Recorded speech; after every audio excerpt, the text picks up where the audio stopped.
Bonjour à toutes et tous et bienvenue dans cette nouvelle vidéo. Aujourd'hui, on replonge ensemble dans l'univers de Star Wars et plus précisément dans l'épisode 2, l'attaque des clones.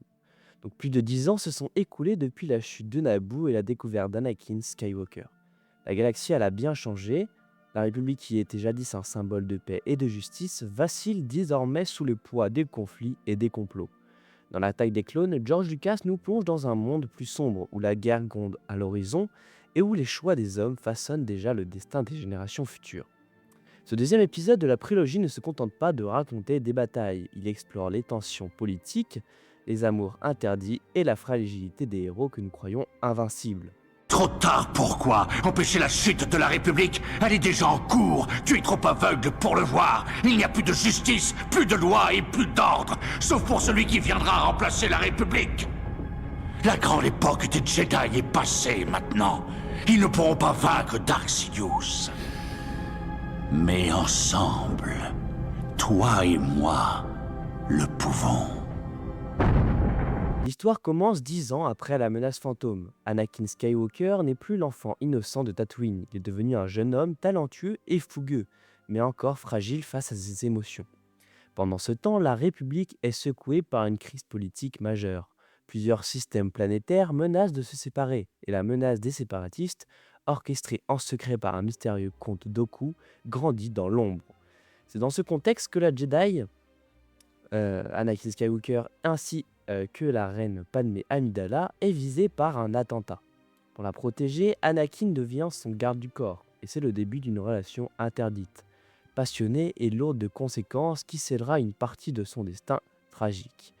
Mais l'attaque des clones, ce n'est pas seulement une histoire d'amour, c'est aussi le début de la guerre. Les Jedi découvrent l'existence d'une armée de clones créée dans le plus grand secret pour protéger la République.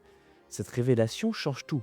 Oui, ça change tout puisque la paix n'est plus qu'une illusion et les Jedi, pourtant gardiens de l'équilibre, se retrouvent embarqués dans un conflit qui les dépasse.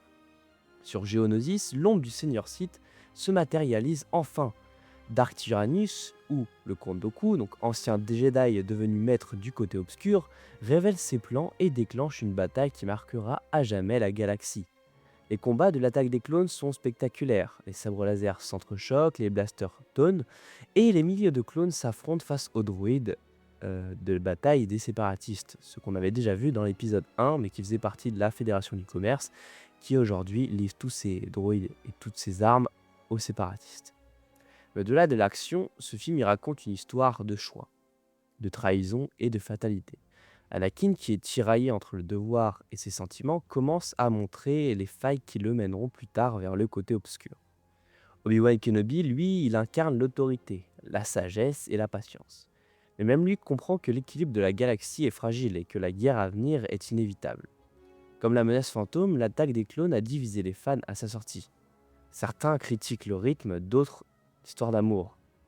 Mais avec le temps, le film il a gagné en appréciation, notamment pour sa profondeur politique, pour ses batailles épiques et l'évolution dramatique d'Anakin. Car oui, dans ce film, le plus intéressant, c'est comment Anakin commence à basculer du côté obscur petit à petit. Il ne s'agit plus seulement de Jedi et de Sith, mais de l'histoire d'une galaxie au bord du chaos, et de héros confrontés à des choix impossibles.